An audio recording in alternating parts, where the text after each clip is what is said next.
Hi, I'm Dixie, and since most of my major costume builds this year have been both mentally and physically intensive, I wanted this month's project to be simple, relaxed, fun. I also wanted to use up some of these silk scraps which have been piling up in my stash. My unofficial goal for this year has been to sew my stash, and I've been pretty successful at that so far. I've used 2 of the big cotton fabrics that have been sitting around for far too long, as well as refashioned an old costume, but I have yet to touch any of the silk, and I have a lot of it. I had bought this apron pattern from Fig Leaf Patterns. I like Fig Leaf because all of their patterns are copies from extant garments, and I thought it might work with some of my smaller scraps of silk.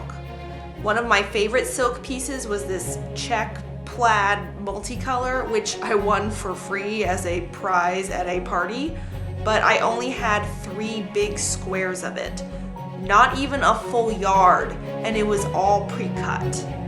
I had to get really creative with what I could do with this.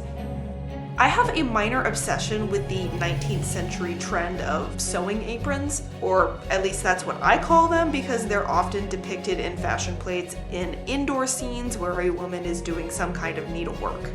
These were not workwear aprons. They were not cooking aprons. These were extra fancy accessories made with silk and lace and pretty trims, and you only wore them at home. Unlike in the 18th century, in this time period, aprons weren't a fashion accessory that you would wear out and about. And this isn't really a practical project for me in terms of garments I can wear to costuming events, since it's something you'd only use at home. But hey, I think they're fun and cute, and I have the fabric, so I'm going to make one. The sewing gods blessed me on this day because 1 square of my fabric was almost the exact size I needed for the body of the apron. I had to piece together the big ruffles, which were cut on the bias, but luckily I had enough fabric to match the pattern. As for all the other pieces, I was able to squeeze those out of the scraps. I am amazed that I was able to make this work with such little fabric.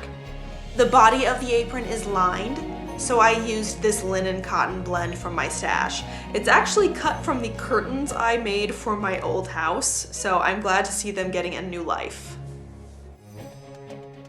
The first step was to make the welt pockets, which are hard to see because they're hidden under ruffles, but I thought, oh, okay, I know how to make welt pockets, that's easy. No, this is fully on me. But the pattern instructions are designed for hand sewing entirely, and apparently sewing welt pockets by hand is different than by machine. I did a mix of techniques and wound up with a pocket mess. I had to fix some of the finishes by hand, and it's not my best work, but I hoped that would get covered by the ruffles later. For the trim on the ruffles, I thought of using some ribbon I had in my stash, but then I didn't have anything that would match for the waist ties. So I went to my big box fabric store and promptly fell in love with some frilly gold trim. And that trim necessitated some matching gold cord for the ties. Because if you're going to make a fancy Victorian apron, why not make it extra fancy?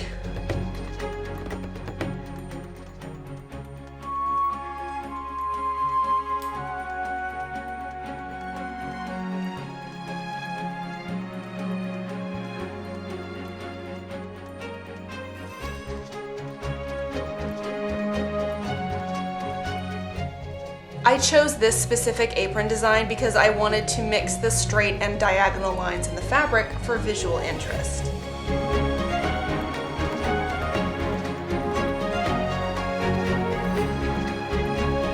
I gathered the ruffles and attached the lower, bigger ruffles first, but I wasn't happy with how they were looking. The gathering was quite small and I struggled to get the gathers in place using just hand stitches.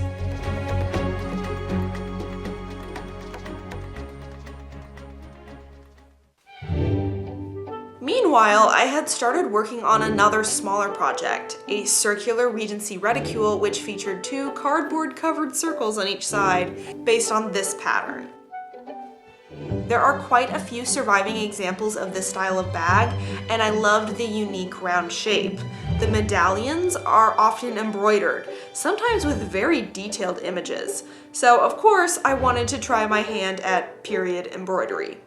I completed one of the medallions off camera, thinking this would be a quick and easy side project, but it turned out to be far more work than I bargained for, so I decided it was worth filming the process.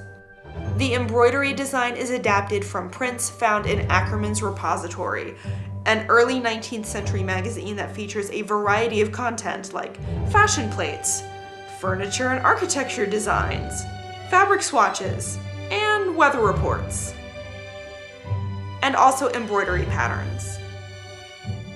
My green striped fabric is another silk scrap I got along with the apron fabric for free, except this piece is even smaller. Luckily, the length of the fabric was enough for the body of the bag. The tiny extra bits were just wide enough for these circle medallions. Now, I am not an embroiderer, but I did take a few classes years ago, and I once bought a bunch of ribbons to do ribbon embroidery because I naively thought that that would be easier than regular embroidery. It was not, and I was reminded as much with this project. I knew I needed to back my silk with something substantial or else my stitch tension would be all off. So I figured cotton organdy would work. And that was okay for the regular floss, but the organdy was so tightly woven that it made pulling the ribbons through nearly impossible. I had to pre-poke all of my holes with an awl just to get the needle in.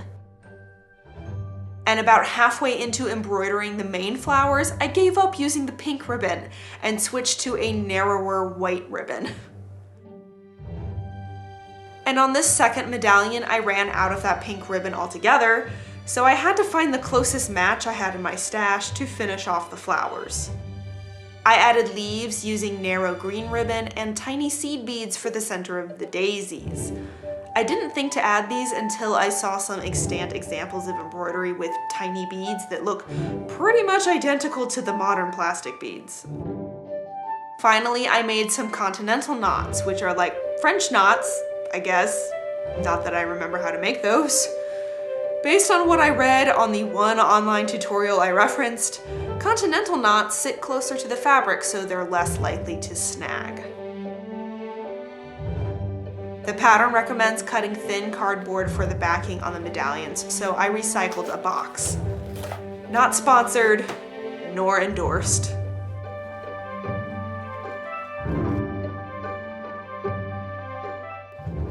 I gathered the outside of the medallion fabric in order to wrap it around the cardboard. And there's like food on this one or something. Better cut a new one.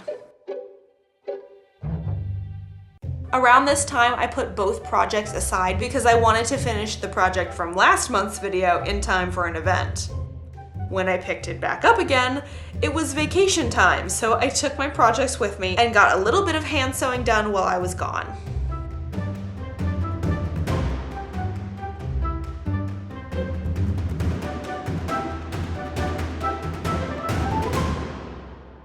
I am back from my vacation and I got a little bit of sewing done, but not as much as I would have liked. On the apron, I started sewing it and I was like 2 stitches in and immediately pricked my finger and then bled all over the fabric, so that wasn't good. And I put that away. And for the bag, I did successfully hem both edges, but it wasn't until after that I remembered, oh yeah, I wanted to line this fabric, which meant I should have done that before I hemmed the edges. That's not as big of a deal, like I can fix that. But as I was examining the apron, the more and more I looked at the ruffles and the stitching that I had done by hand, the more I absolutely hated it. The thing with the ruffles is they're just not wide enough to be scrunched down to that size for the apron. Ideally, the ratio of fabric width for a ruffle gathered down to fit something is 2 to 1, but my ruffles are less than that. It's more like 1.4 to 1. So trying to get some nice bunching in the gathers is really hard. So I was thinking, okay, what if I treat the stitching that I just did on these ruffles as basting and redid the stitches very tiny? But then I was just thinking the amount of time that I'm gonna put in to doing this again to try to make it look better, even though I know I'm not going to be satisfied with it, is just, that is a waste of my time. This is supposed to be a casual, easy project, and yet, once again, I am just getting way over my head with this. So, even though it's entirely not accurate for like the 1840s, I'm going to take the ruffles off, regather them, and then just stitch them down by machine. I think I'm just gonna stitch them down by machine.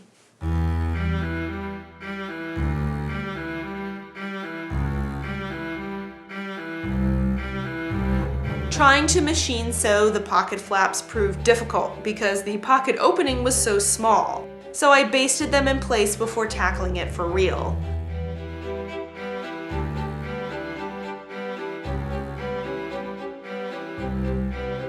I also re-sewed those bigger ruffles, and I think they look much better, even if it's obviously machine sewn.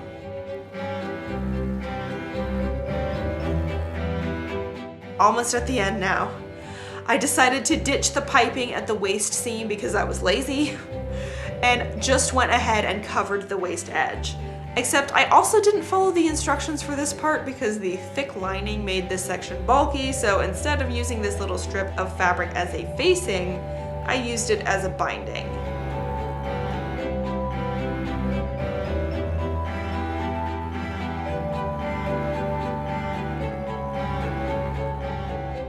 The original apron has tassels on the ends of the ties, but I soon discovered I didn't have anything in my stash suitable for tassels. I also didn't have anything I could use for drawstrings on my reticule, so I went back to the craft store. Unfortunately, this same gold cord I'd already bought was the narrowest gold cord available, and I didn't like any of the other color options, so I just bought more of it for the reticule. And I picked up the closest matching embroidery floss for the tassels.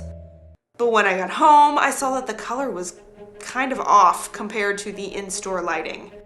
But I can't do anything about that now. I haven't made tassels in years, so I again referenced an online tutorial. I'll link the ones I used in the description.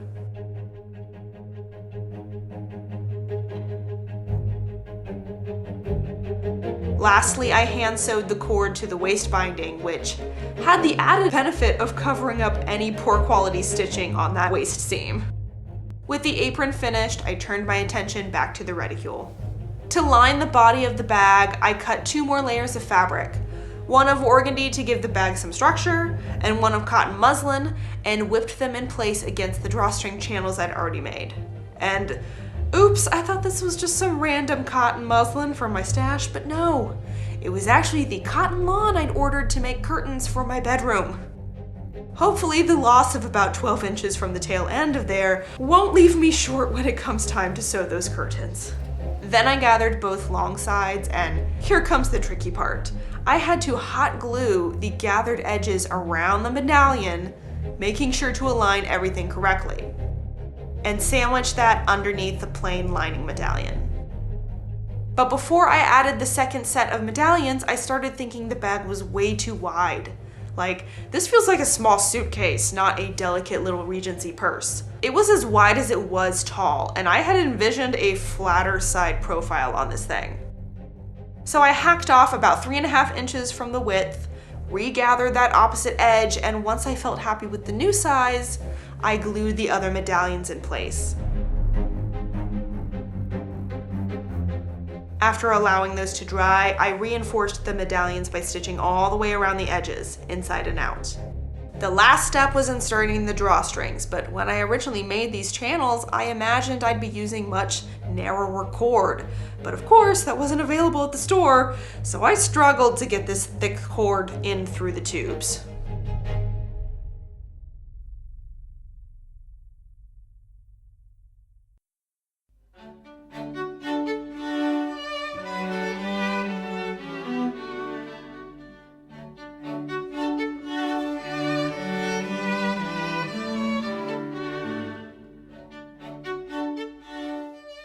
I'm really happy with how both of these projects turned out. The apron is floofy and pretty, and I love it. It doesn't really match any of my Victorian costumes, but that's okay. I think it just adds to the charm. The pockets are tiny and not that useful, but I could totally see a woman using them to hold a spool of thread or a thimble and just sticking pins and needles directly into the ruffles in between sewing sessions.